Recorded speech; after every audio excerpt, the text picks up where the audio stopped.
me get away from the other microphones, okay.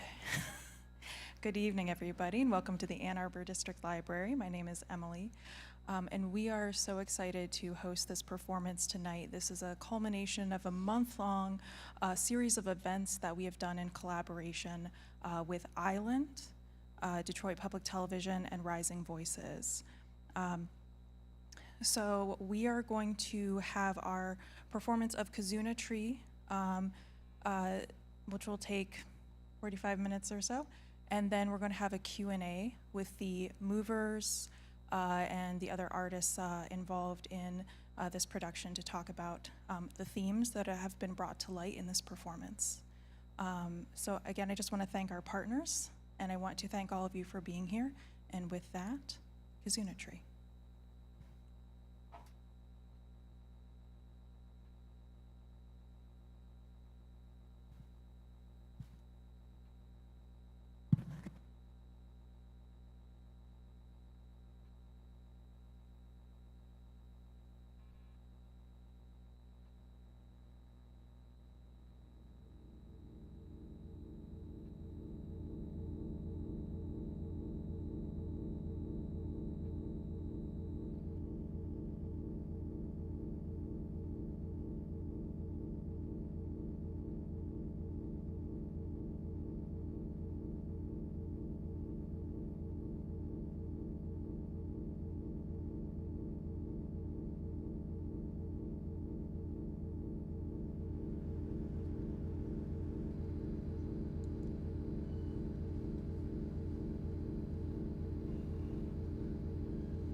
Well, it's interesting too that we've known each other so long, and then to really only now basically have these discussions, right?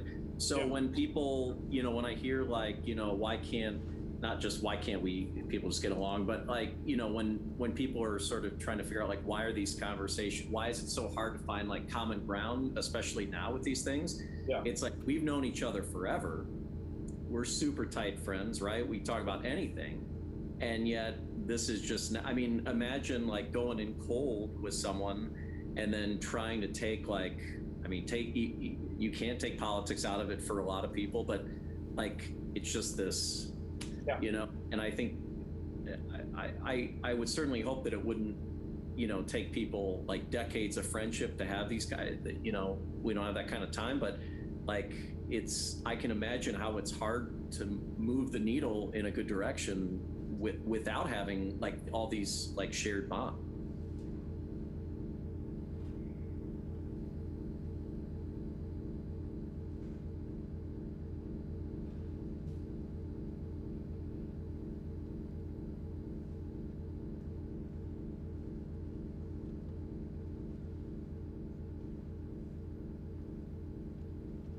Whenever I hear children crying on airplanes, I always laugh. Been there, done that. Ain't got to worry about that no more. Not that my kids ever cried on airplanes. I laugh because I don't have to carry 2 extra changes of clothing in case they throw up on me, twice. I don't have to walk laps up and down the aisles with restless toddlers. I don't have to carry extra sweaters, blankets, clothes, snacks, books, games, toys, videos, headphones, batteries, socks. I don't have to try to sleep with little feet in my ears and elbows in my boot.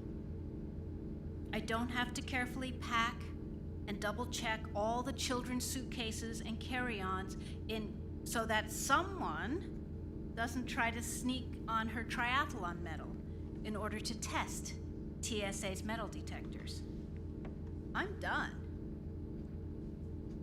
But since that summer that ProPublica released those audio recordings of children crying after being separated from their asylum-seeking parents at the border, when I hear little voices crying on airplanes, all I can think about are the cries of those 5,400 little kids ripped from their parents' arms and shipped on cold metal airplanes across the country to literally who knows where. Cold air blowing on top their heads as they fasten their seatbelts and return their tray tables to the upright position. When all their parents wanted was what every parent wants: asylum, safety, freedom. And here I am, worrying about my 18-year-old daughter, sitting alone, a few rows behind me. And I'm done.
For my part, I also had to learn a different way, especially when it came to our conflicts, right? Well, we have this other cultural thing that we call tampo. You know, it's a delicate feeling of hurt where you withdraw and you expect the other person to read you and to know. Something else I had to learn about. Yeah, and I would get so frustrated because you couldn't sense me, right? And we had to work it so I would also learn to speak my hurt.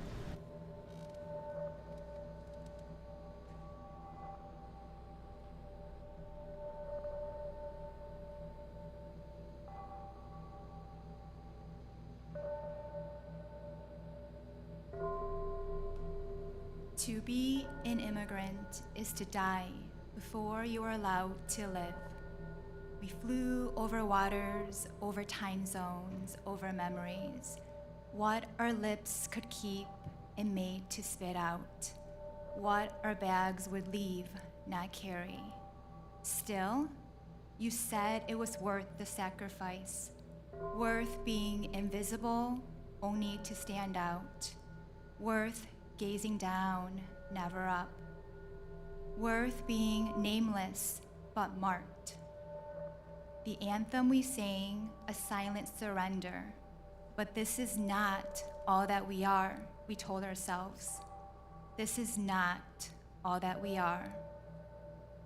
To be an immigrant is to chase what refuses you over and over. How do you speak English without breaking it? Is it to let multisyllabic words flow from our lips without trying, where the tongue presses slightly but firmly to say the TH sound, where the evidence of the native erased? But if fluency is a language perfectly expressed, then care is its highest form. See, my parents train their bodies to speak the language of American, the only way they knew how. Their body torn from decades of labor, from dark and steel factories where name was just a number, to steaming clothes that burned their skin, callous fingertips left with no sensation.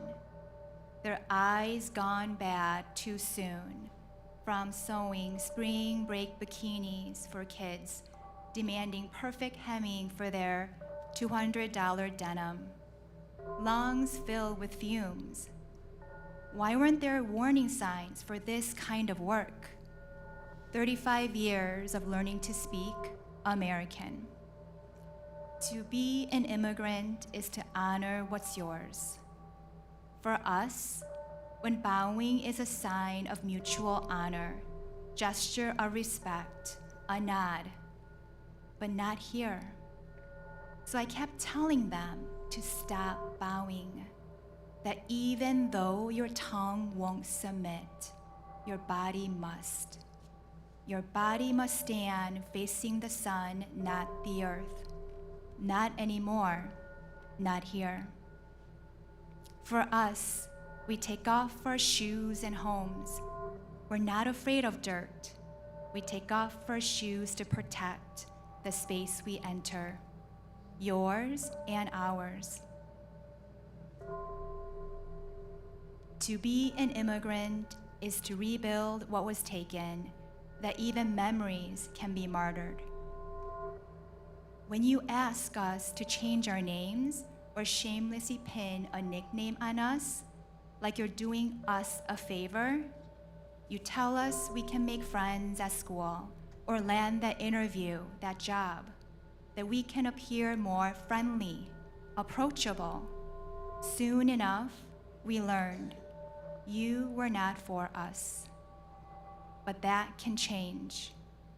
We've learned yours, twisting and turning our tongues, practicing in our sleep not to miss a vowel or two. Now it's your turn to learn our names. What's in our names, you ask? In our names are the stories of our mothers and fathers, their mothers and fathers. To say our names is not to be erased. What does it mean to be relevant when only our pain and suffering makes the headlines?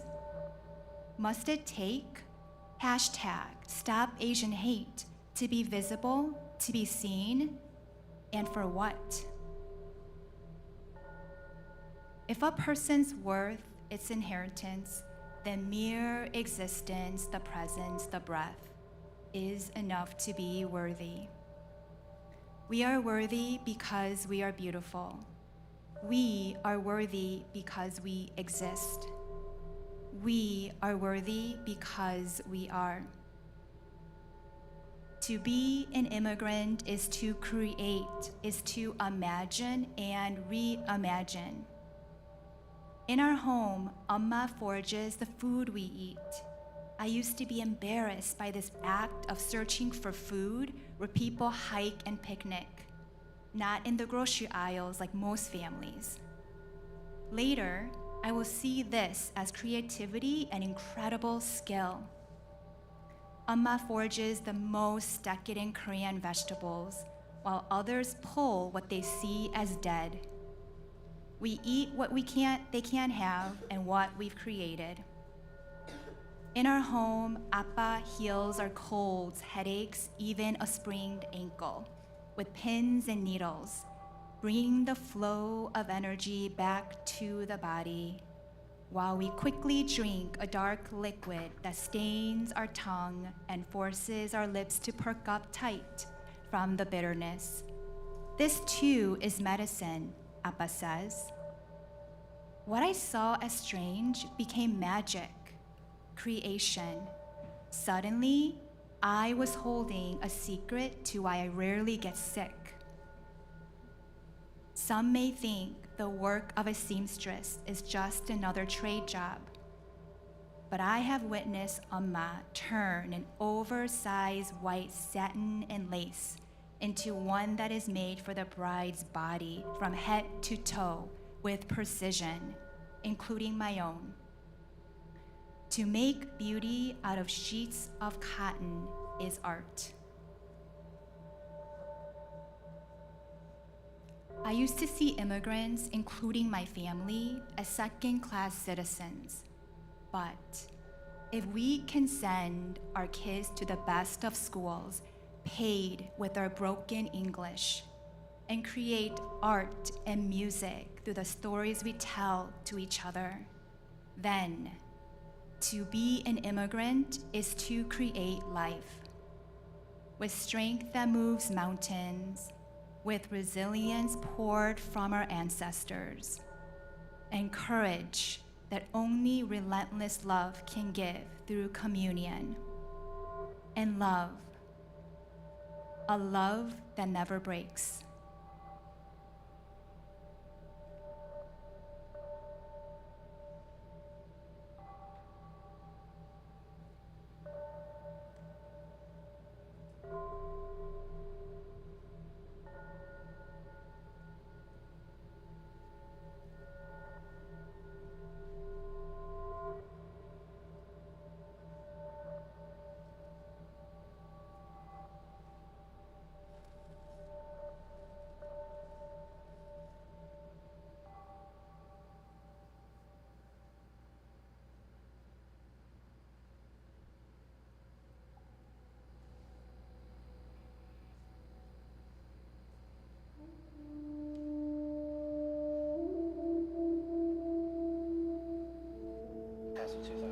There was a group of kids when I was in high school that flew this really gigantic Confederate flag around our school. And I remember they used to interrogate me and they would interrogate other people. And it was really scary because it was that feeling of kind of like, as soon as you leave the house, and this is something that I went to an adoption heritage camp not too long ago. We talked about this to other white parents who adopt children of other ethnicities. You may raise your child one way in every possible shape and form with all the love and care, but you have to understand that the minute they leave your house, they're not seen as your children. They're seen as a BIPOC person, as an LGBT person. They're seen completely different. I just remember like that feeling of like needing to belong was definitely something that kind of felt off. Now, I'm just speaking for myself. I don't speak for all adoptees by any means. But it was just that feeling of kind of like, you know, you're not white enough to be white, but because of how I look, I was always like, where are you from? You're so exotic. Are you from the area? And I'm like, I live at 29 Mile Road. I had people touching my hair. I had people... Oh, really? Okay. Yeah, I remember one kid was just coming.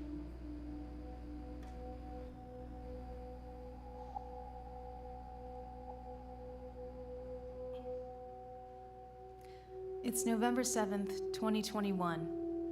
I couldn't sleep the night before. I call my mom at 7 in the morning, asking if I can come over. I get to my parents' house.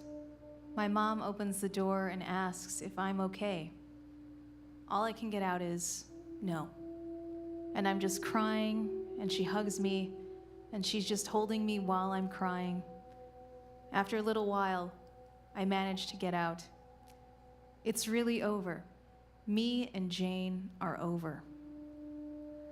My mom is a Filipino mom. She wants me to be well-fed no matter what's going on. She makes me my favorite breakfast, scrambled egg with tomato and mushroom, rice. We're sitting at the kitchen table, and I continue. I ended it, and I still love her. She says, "This was a long time coming. You had to decide when to end it. I know it's hard." And it was hard. I met Jane on Bumble during COVID. This was the start of summer of 2020. Just before we could all get vaccinated, that meant a lot of Zoom dates, a lot of just talking.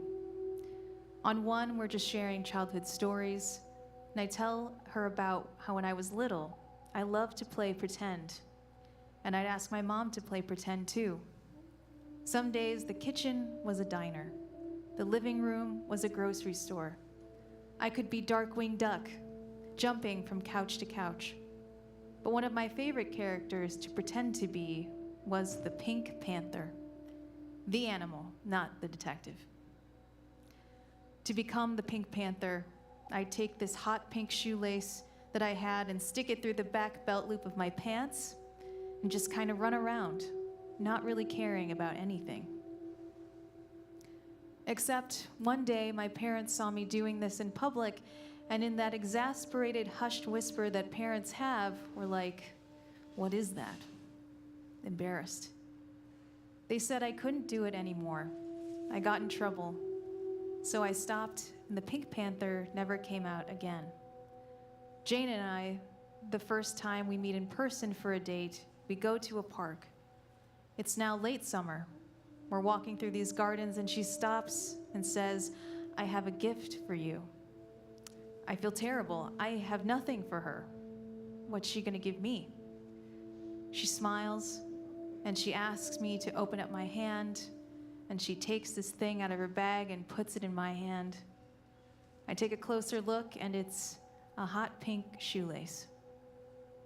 And she looks at me with these big hazel eyes, and she says, "No one should ever have to lose their childhood." My heart is racing, and it's also melting. I'm in disbelief about how thoughtful this girl is. I say, "Thank you. It's an amazing gift." And I put it in my pocket. The next few months, we get closer. Lots of Zoom conversations lasting hours. She likes poetry and shares her works in progress with me. I'm a songwriter, and anytime I write something that I think is all right, I sing it and play it into my phone and share it with her. We become supportive of each other too. Near the end of summer, I tell her, I'm going to do it. I'm going to come out and leave the church I've been working at for 7 years as a music director. I have this letter that I've written that I want to read. I've had it for months. She wants to help me. And so on a Zoom, she helps me practice. I take out the letter and I read it to her out loud. And I read it fine. But I still wonder, what if I can't go through with it? It's okay, she says. This is something you've been working toward for a long time. You can do this. I've grown up Christian, religious schools, from preschool through high school. After I graduated college, I got hired to work at a Filipino church part-time as their music director. It was a job that I sometimes couldn't believe was a job. When I'd conduct the choir on Sundays, one of my favorite things was to look out and see them get so animated singing. Leading worship, I loved looking out on the congregation, seeing people sing so earnestly. The problem was, I was closeted. After so many years of hiding who I was, I couldn't take the self-erasure anymore. Back when I started there, I was dating a different girl, and I do these small things to hide the real me. At rehearsal, I'd turn over my phone on my music stand to hide the picture of us on my lock screen. When someone asked what I did on the weekend, instead of saying, "Oh, I watched a movie with my girlfriend," I'd just say, "Oh, I watched a movie." Little moments like that eat at your sense of self. During the pandemic, I saw a window to come out to the pastor and his wife and finally resign. On an afternoon in August, I meet with them. We're in the fellowship hall in the church basement. We make small talk, and I tell them, I need to share something. I pull out the coming out letter, and I read it, just like I'd practiced with Jane. I finish reading, and I look up, and the pastor's wife is crying. It hits her, and it hits me. This is real. I am leaving. After a few moments, she says, "It must have been hard for you to be sitting in the pews." And she's talking about the times the pastor had sermons that were anti-same-sex marriage. She tells me, "I have a relative that's gay, and I love this person, but my family and I can't accept their lifestyle." The pastor looks like he's not quite sure what to say. He eventually says, "We love you with the love of the Lord." But he goes on saying, "We believe in God's plan for heterosexual marriage." And there it was, this example of how love can hurt. It's the "I love you, but" that says part of you is unacceptable, and that supporting you goes against a deeply held personal conviction. I ask for my last Sunday to be in 2 weeks. I don't want to come out to everyone, just the two of them. My mom would have me shout it from the rafters, but I'm not ready to do that just yet. My last Sunday there, it's a relief, but it's also sad to say goodbye. I've worked there for 7 years. The people there are like my family. This is a place where I don't refer to people like this is Mr. or Mrs. so-and-so. I call them my titos and my titas like they're my aunts and uncles. And in my mind, as the service is going on, I'm telling myself, this is the last time I'll stand on the altar. This is the last time I'm going to lead worship. This is the last time we'll sing together. After the service is done, the worship team and the choir sing me songs. And they're all so sweet.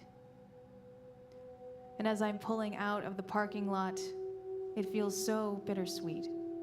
Yes, I am finally free to be more me, but I'm also really losing something. After leaving, I realized for the first time in my adult life, I really have a choice. What kind of faith community do I want to be a part of? I can find out where I truly belong. Find a place that can accept all of me and not just part of me. I also start to take a hard look at the Christian beliefs I grew up with. If people were wrong about the whole being gay being a sin thing, what else were they wrong about? And I think that's a good place to rest, but Jane really challenges me on a lot of what I think about religion. And as we talk more, it becomes more obvious that she is just not good with where I'm at. We break up the first time because I don't know what to do with Jesus. But we don't want to lose each other completely, so we agree to try to be friends. But that just makes things worse for me. A few months pass, we start catching up in person, and we do this a couple of times, but each time I see her, my feelings just come rushing back. I reach a point where I have to tell her. We're at a park, walking down the path, just catching up, and then she tells me she's starting to see someone new. Immediately, I feel a sharp, clawing pain in my chest. And it's all I can do to say, "That's great." Inside, I tell myself, I gotta say what I need to say right now. I tell her I want to talk to her about something. We find a swing set to sit at. I tell her I haven't really let her in on how my spiritual journey is going because it was so tied to our breakup. I tell her I can feel a shift in my beliefs, but I'm still figuring out what Christianity means to me, what to do with Jesus. To her, Jesus is just a man. Christianity is not for her, and she knows that. She says we can't work because she can't give me that kind of freedom to explore. And she wants to give this new person a chance. I confess some other things, that I'm still in love with her. I can't just be her friend. And I'm feeling so stuck while she's moving on. I need a real separation. I tell her, I love you, but I need to love myself too. She realizes this is the real goodbye, and she starts to cry. She says she loves me too, but this is probably the right thing to do. I get up to hug her. We've known each other for almost a year and a half, and this is the first time we've actually held each other, just as we're saying goodbye. Yes, I loved her and she loved me, but we just don't fit. We need different things. My mom is still listening. She says the love was real. You did the right thing, that it always hurts when it ends. 7 years ago, when I came out to my mom, she accepted me, but it wasn't like flipping a light switch. For 2 years after I told her, she struggled, asking God why I had to be gay. She didn't tell me that, though, until later. This is the same woman who wanted to raise hell at the people at the church I left for being unaffirming, who would now tell anyone there's nothing wrong with who I am or who I want to love. I remember that I wrote lyrics for a song a few days before, a song that's about love ending. In my heart, I know it needs to be in Tagalog, the national dialect of the Philippines. I actually don't speak Tagalog, but I can sing some songs in it. When I do sing in it, I feel more me, like I can be as earnest as I want to be. I pick up a guitar lying around the house.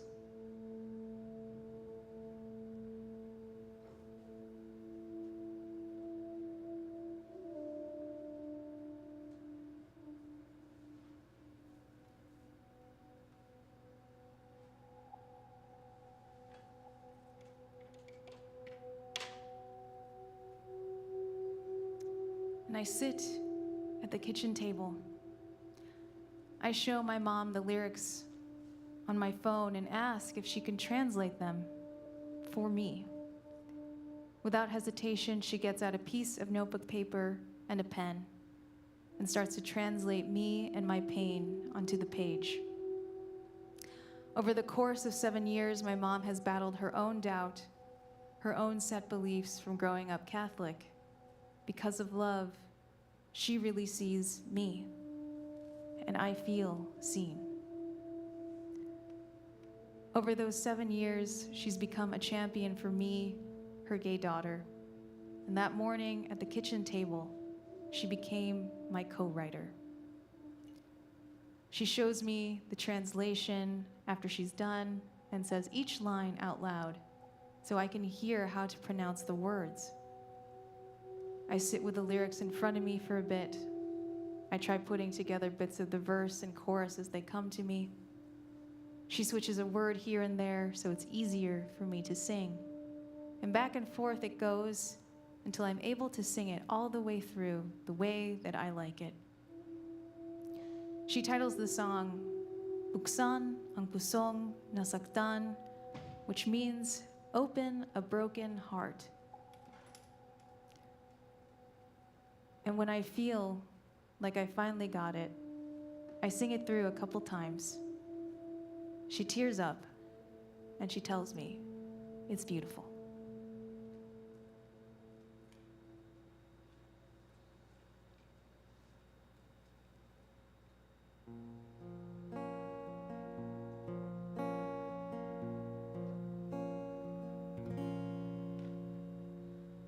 Ang ating pag-ibig manatili sa akin kahit anong mangyari.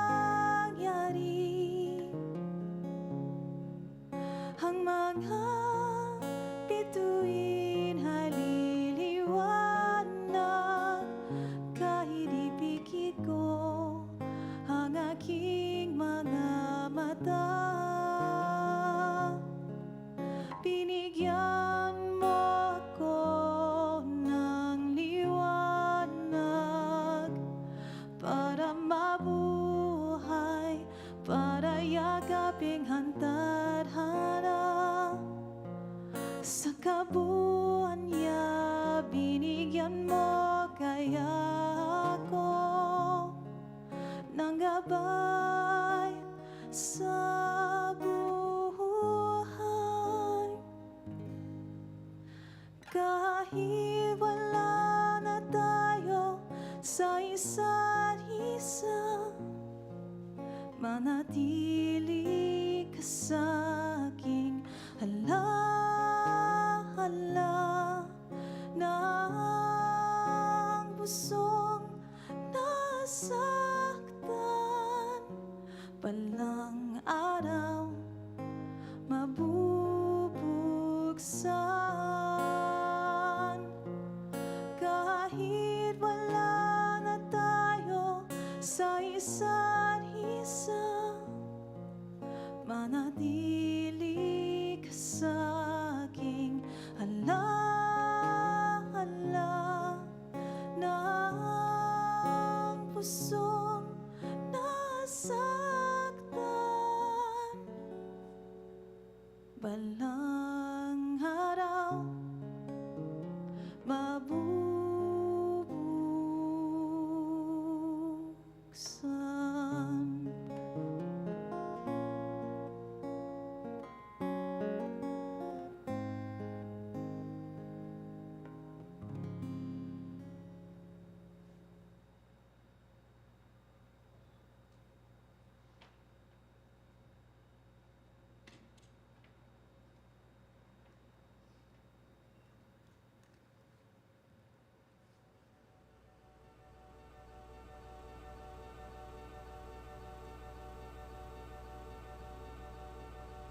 things that you're telling me now, these were all shocking to us because you never verbalized those things, and it never occurred to us that you were thoughtfully, expressing your desires. So yeah, we bumped heads, and I'm a little strong-headed, and I think you took that after me. You were really.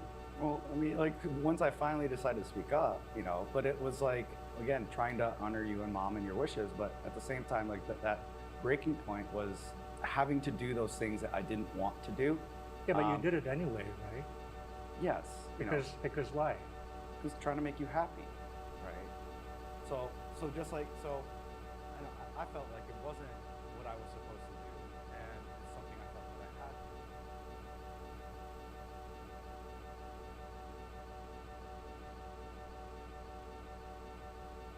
When our love is great, our grief is greater. And with this grief, we do what we know how to do. We love by taking care of each other. We rest by taking care of each other. We grieve by taking care of each other. We hope by taking care of each other. We take care of ourselves by taking care of each other. When we don't know what to do, we turn to love.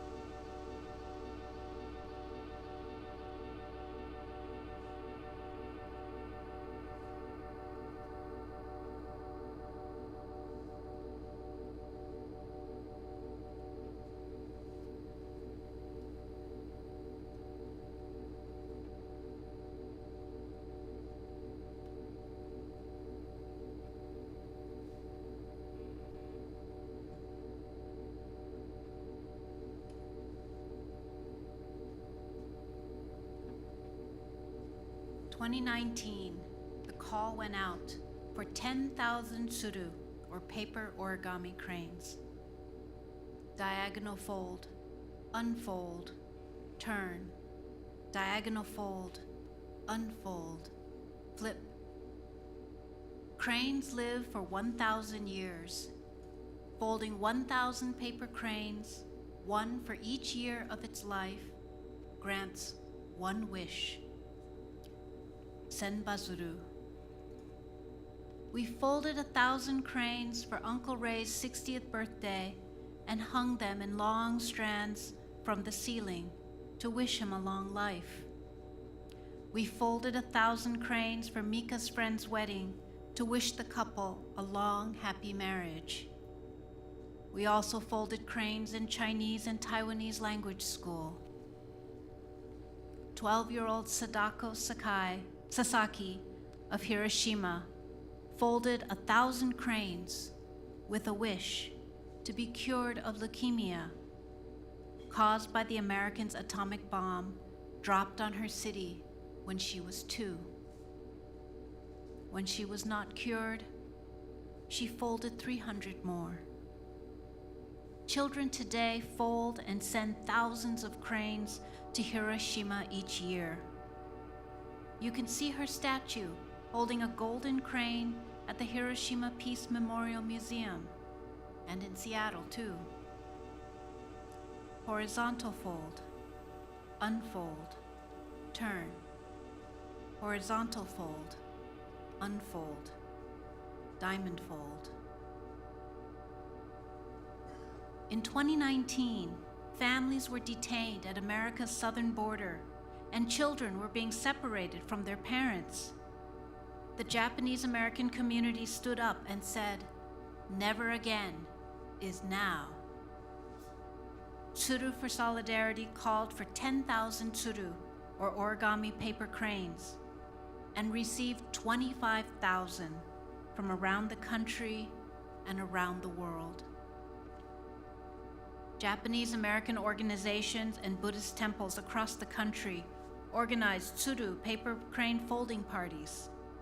People folded tsuru at home with their children and grandchildren out of historic photographs and wrote messages of hope inside.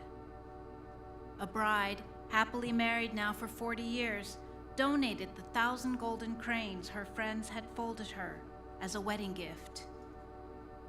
Here in Michigan, folks at Washtenaw Community College, Ann Arbor District Library, Ann Arbor Art Center, Detroit Historical Museum folded too. A box of tsuru was hand-carried from Hiroshima. Squash fold, flip, repeat.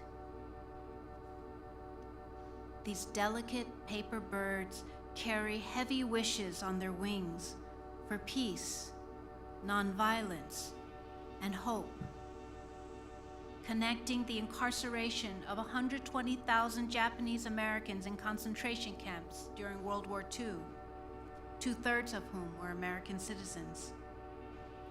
The atomic bombing of Hiroshima and Nagasaki, 110,000 to 220,000 dead, and 650,000 hibakusha sick with radiation poisoning. And the long journeys of immigrants and refugees from around the world seeking a life free of war and poverty. The beauty and power of culture, heritage, art, and community action. Taiko drums pounded, don doro don don, as 25,000 tsuru flew to Crystal City Family Internment Camp in Texas, where 4,000 people of Japanese, German, and Italian descent were incarcerated during World War II. Then they flew to the South Texas Family Residential Center in Dilley. 25,000 tsuru circled the fence, and taiko drums called out to the people inside, ka ka kara kara don, so that they would know that people outside were standing up for them, speaking out, and fighting for them. We intend to be the allies that we needed then.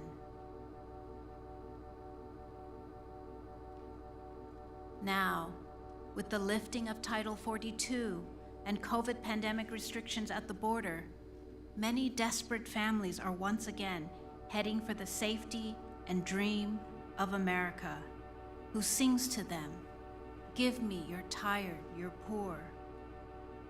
Like our elders, they will risk anything for their children. Tsuru for Solidarity calls on all of us to remember and to act. This is not ancient history. Never again is now. Don doro don don, ka ka kara kara don. It's Asian American, Native Hawaiian, Pacific Islander Heritage Month, and I am struggling with work, struggling with family, struggling with hope. I come out from my COVID cocoon and go to the library to hear an elder talk about her experiences in Rohr concentration camp in Arkansas, her strategies for handling the racists and bullies at Ford in the 50s and 60s, and how she continues to stand up and fight well into her 90s. I think of my grandfather, a famous 4-star general in Chiang Kai-shek's Air Force, who flew the last plane out of China in 1949. After the war, he opened a small sandwich shop in Niagara Falls, saying, "I just want peace."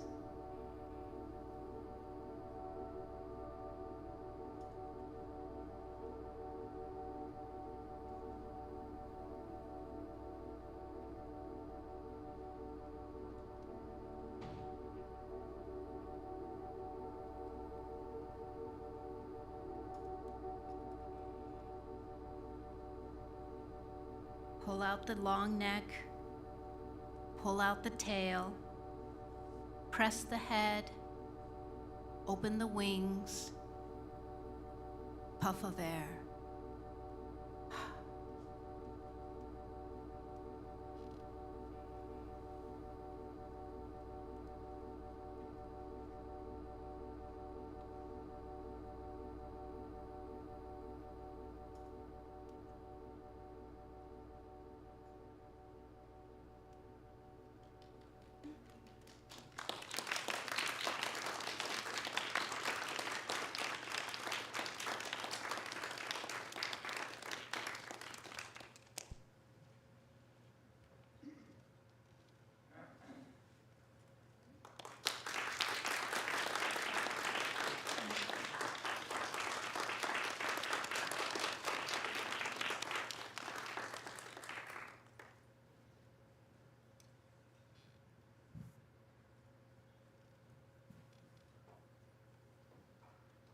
Thank you so much for that incredibly moving performance.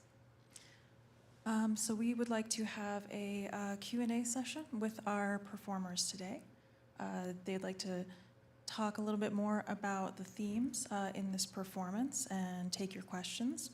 So we are live streaming this performance, so I do have a mic and I will be running around the room with it so you can speak into it, so anyone listening to the live stream can hear your question. Is it okay if we sit? Oh, on yeah. stage? Yeah, absolutely. This one will pass it to answer. Oh, yeah, one on each end.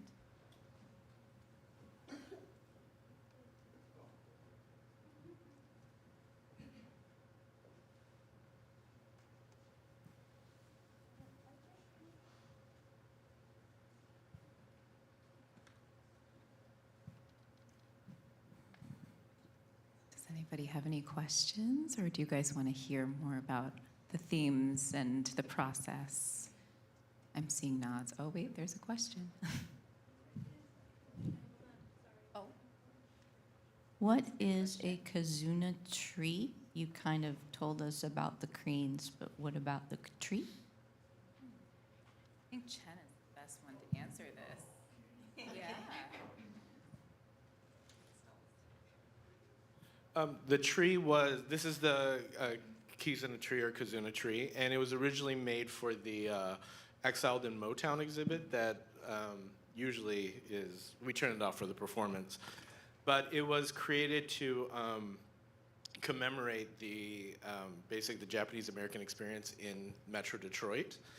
And all the cranes hanging from the tree, they made thousands more that they sent to the southern border in solidarity with the migrants coming over. And the tree for them and for us really represents community and the community it takes to, you know, create social action and enact social action. So all the cranes, you know, they're intentionally made. And when this performance is done, which is now, we're gonna box all these cranes up and send them to the southern border as well for solidarity. And the tree itself was designed and created by Celeste Shimoura Goedert, who is an officer, I believe, at Japanese American Citizens League Detroit. And also, I think she's the Detroit representative for Tsudo for Solidarity. And the word Kizuna, I've forgotten, it Yes. means embrace of the community, solidarity. And so that's what it means to us, this tree. And that it takes a path of struggle to get to that sense of solidarity and community. And so those are some of the themes that we're working with overall in the piece. Yeah, and the tree is also, it's inspired by the Japanese flower arranging art of Ikebana, which Celeste's grandmother used to practice, but in giant form. Usually Ikebana is like this, it's much smaller.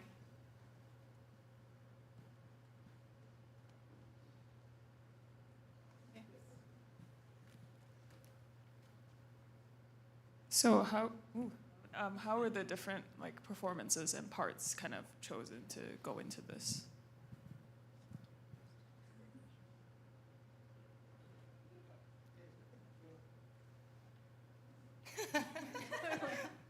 Well, I guess the the call for, well, Island is a artist collective, and there are members that come in and out depending on the projects. And this one we wanted to be really readers based.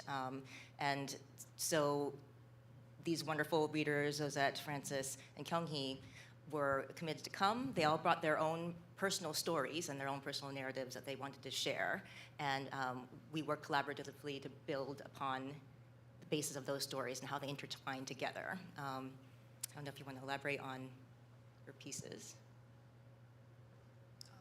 Or more to say about it.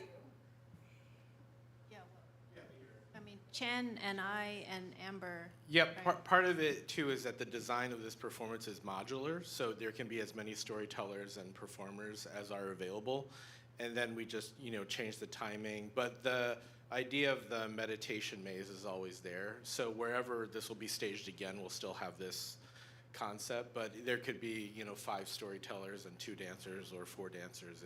The framework is just there for it to be expandable. For the readers to get to reading, Yeah. they walk through the maze, digging into themselves to be able to present. And then the movers are kind of the physical interpretations of what the pieces were. Other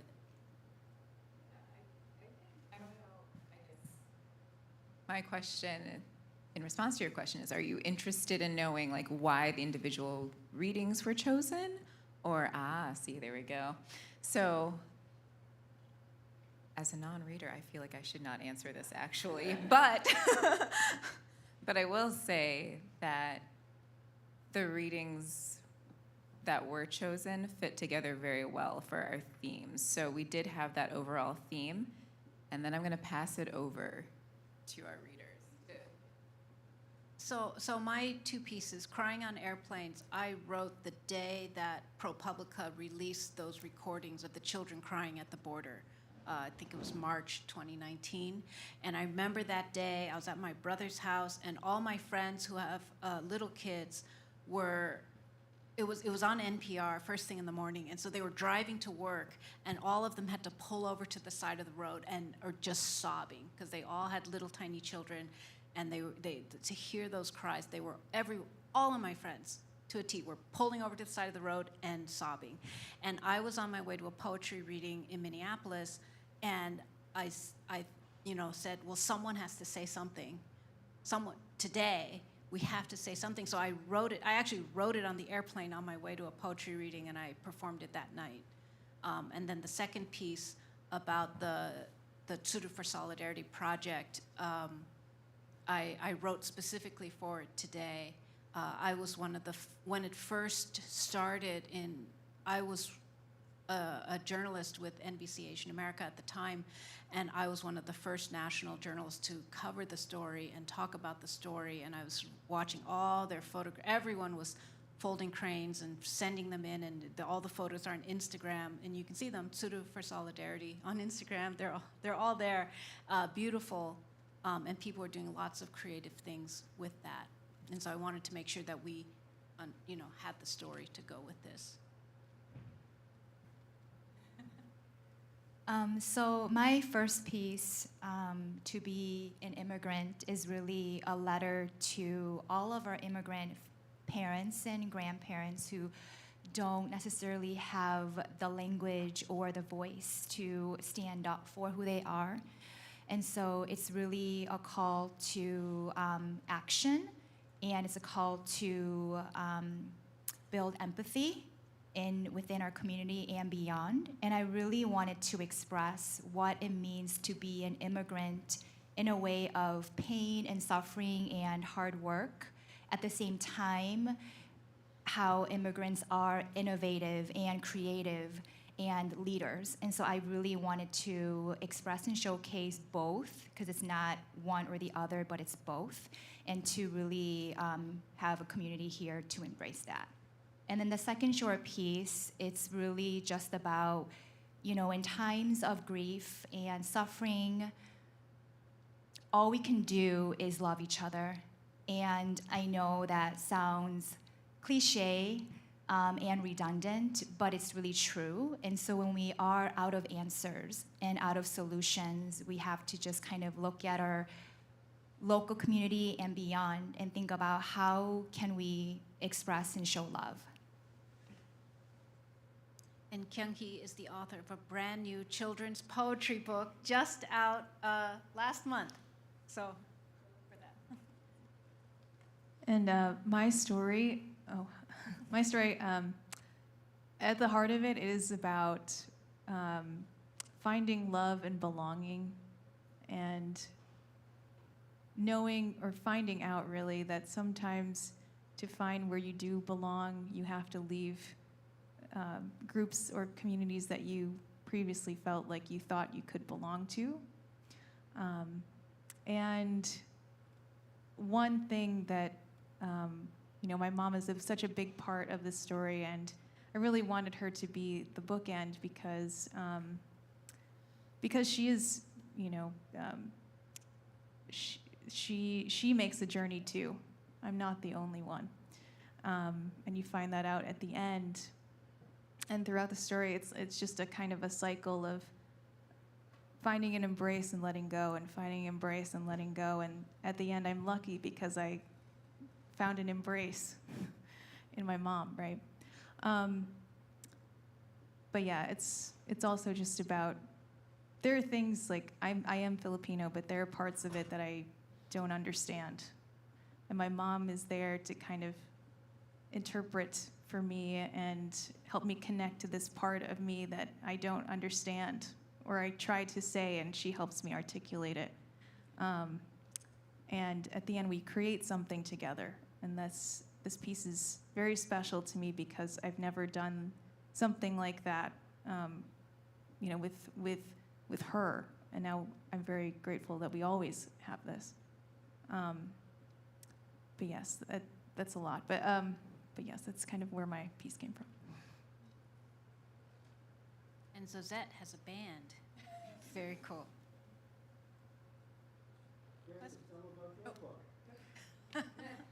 I have a book out last year, You Cannot Resist Me When My Hair is in Braids, out by Wayne State University Press, collection of lyric essays and prose poems about life in Ann Arbor, raising a family, and the news of the day. Yes.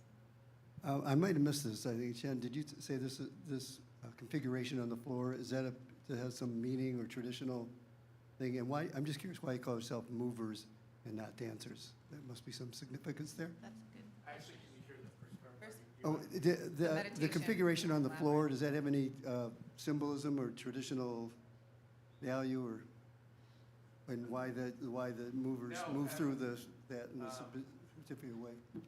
Emily and I came up with that on the fly. The idea is that it's not a maze where you can get stuck, right? It's a maze where you just have to choose your deliberate path, and you'll find your way to the exit. And me and Emily she helped me kind of walk it, and I Put it down taped yesterday it on down. tape. Yep. It was amazing. Yep. Yeah. I don't know if it's moving or dancing. It was beautiful, whatever you call it. So Thank you. Yeah. So why do we call ourselves movers versus dancers? I think it's honestly, for me, it feels pretty interchangeable.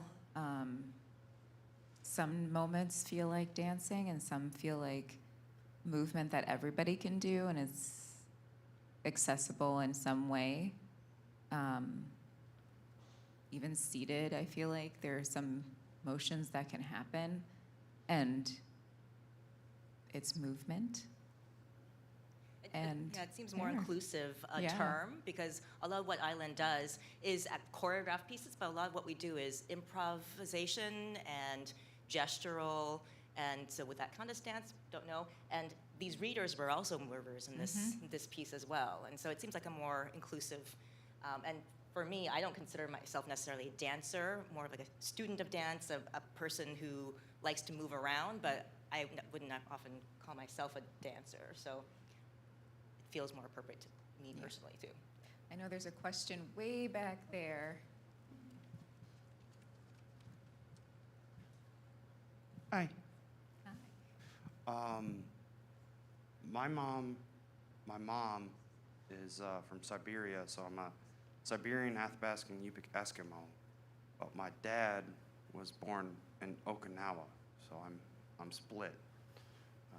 Native American, technically, but also in Japan, you can tell by my hair. I did 4 years in the Army, like 10 years ago, and then I'm going back next week. Is there anything I can read about our heritage to learn about our people? Like, what do you recommend me reading? Because we don't get cell phones and all that. We just get books sent by our family.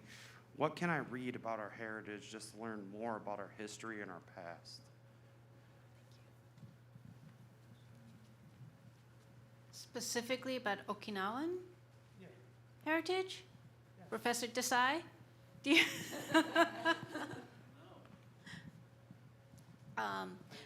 There. Okay. I would recommend the artwork of, there's an amazing Okinawan American artist out of Chicago named Laura Kina, that's Kina, and Celeste Shimoura Goedert, who designed this tree. There were other parts of the exhibit that she, Laura Kina? Laura, common spelling, and Kina, but a lot of her work is about her family's history and the agricultural history. She's amazing, and yeah, a lot of Celeste was actually influenced by Laura's work when she was kind of creating this, and it was interesting that I'm buddies with Laura, and that there was that kind of connection. But if you read about Laura's work, it's a lot about the diaspora and a lot about that kind of experience. So I would highly recommend it. She's an excellent author as well.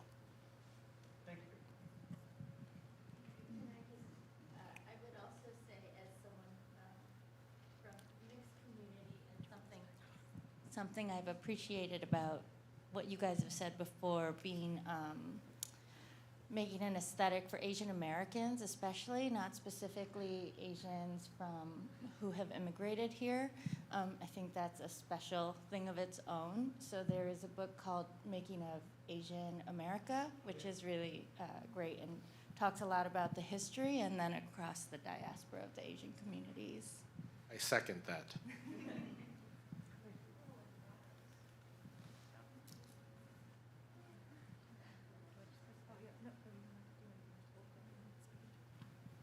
So you mentioned that this project was designed to be modular so that you can theoretically repeat it in the future, and you can vary out the number of people, the size of the maze. I was just curious, since you seem to have thought about a future of this project, where do you think it'll go in the future? What directions are you hoping to pursue?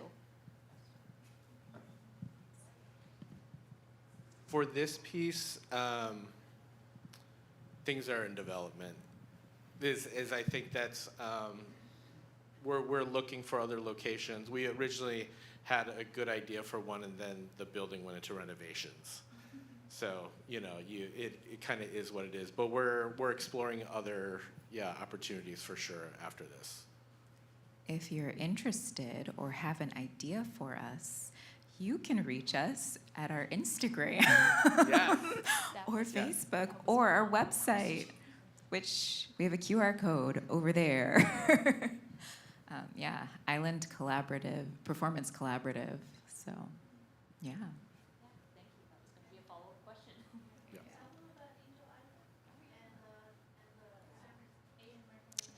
Yeah, so we are our collaborative is actually based in two places. We are both in Ann Arbor and in Chicago. And I am actually coming from Chicago. And so we actually have two performances happening in Chicago in June. One is Invisible Embrace, which we performed first at Metro Detroit. I'm probably messing up the rest of that name. The DIA. No? Spread Arts. There we go. Spread Arts. So sorry, Spread Arts 200.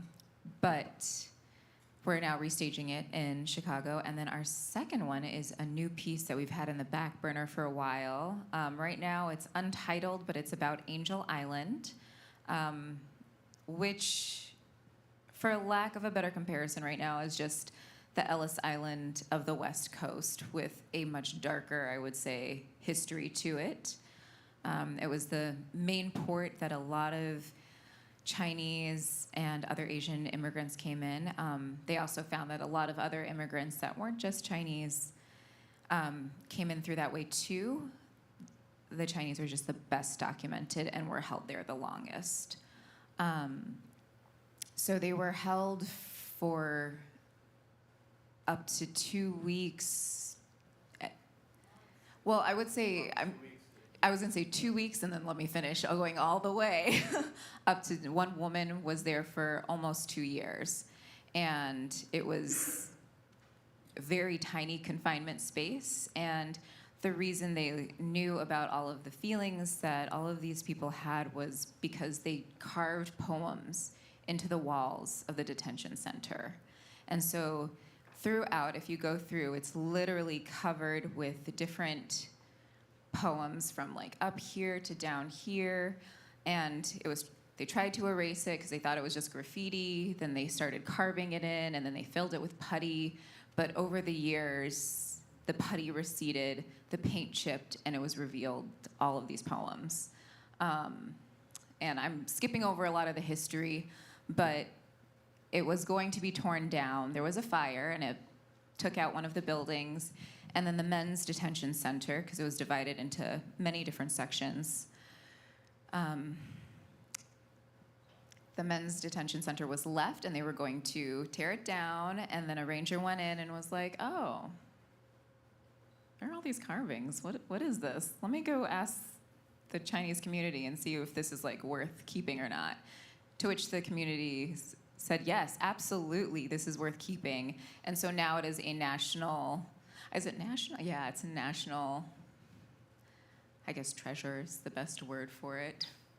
But yes, so we are, this is the long word, Angel Island Immigration Station Foundation is sponsoring us to create a piece about Angel Island. And so right now we're in the beginning stages of it, which will perform kind of a works in progress at the end of June in Chicago. And then we hope to work fully and fill it out more, and then eventually perform it actually at the detention center. So that's one thing we have going on, and that's kind of our big momentum that we're working towards right now. And that trio of pieces, Invisible Embrace, which we actually performed here in the basement in October, Kizuna Tree, and then the Angel Island project forthcoming, are kind of in similar themes of community healing and repair. The Invisible Embrace was inspired by the interviews recorded of Japanese internment camp survivors. So a lot of the similar themes that are in this kind of trio that we're kind of noodling on and working around. So, yeah. Mm-hmm.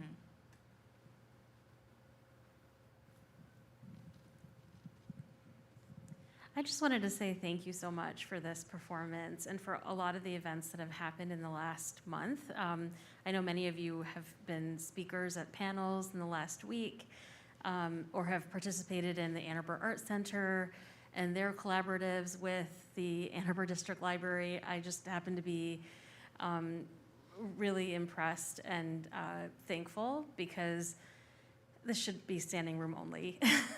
I mean, I feel like these types of performances are really valued by so many in our community, even the people who are at home listening to the live stream or watching. I happen to be one of those parents who happens to do that quite a bit. And just bought the book of poetry for my kid, and you signed it.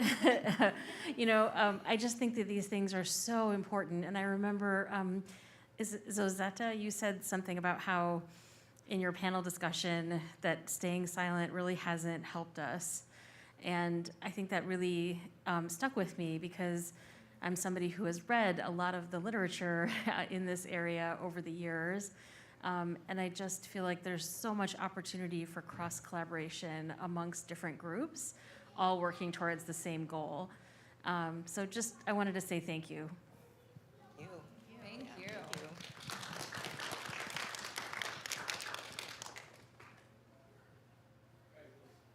One thing I do want to add is that Island, we are an open, performance collaborative, so we're always looking for more people to collaborate with, Kim, Manan. And then, we can, we really want to build, it's really about building community and really, as we were talking, as Kim mentioned before, about really shaping what it means to create AAPI art and what that looks like. So if you're interested, please reach out or come contact us and, we'll work together.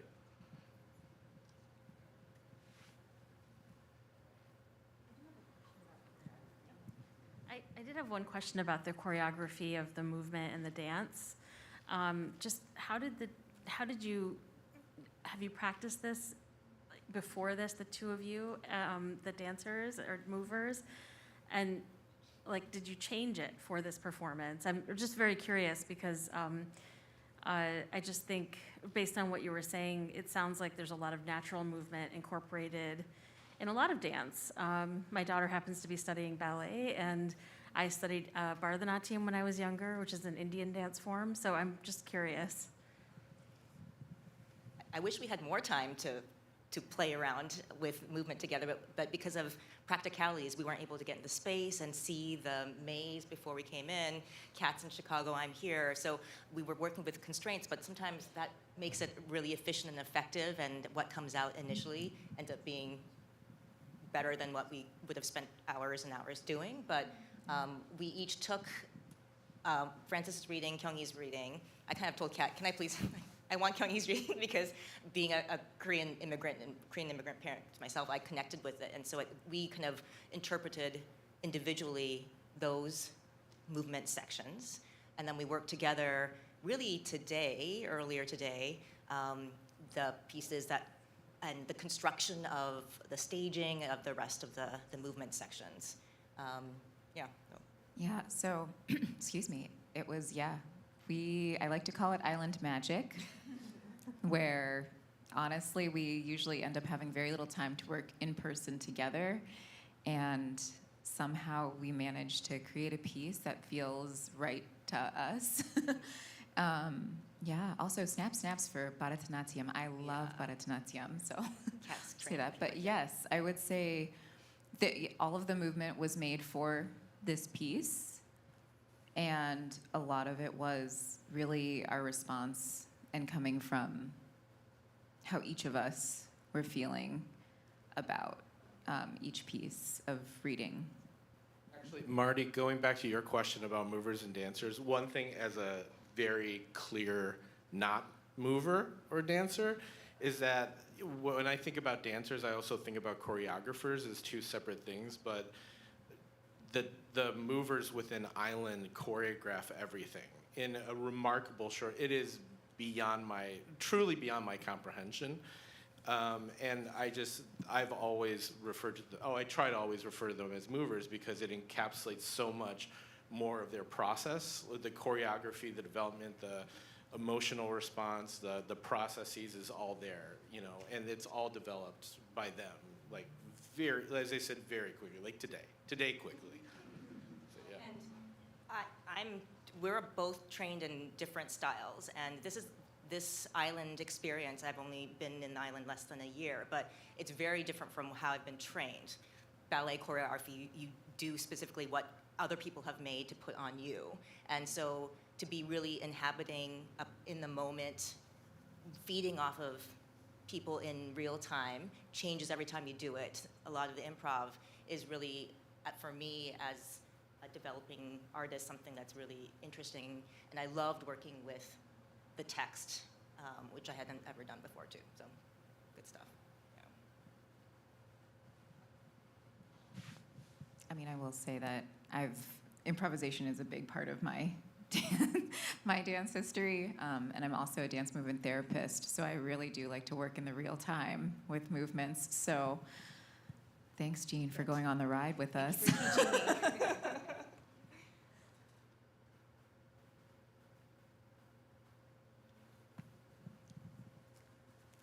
Well, let's give them another hand.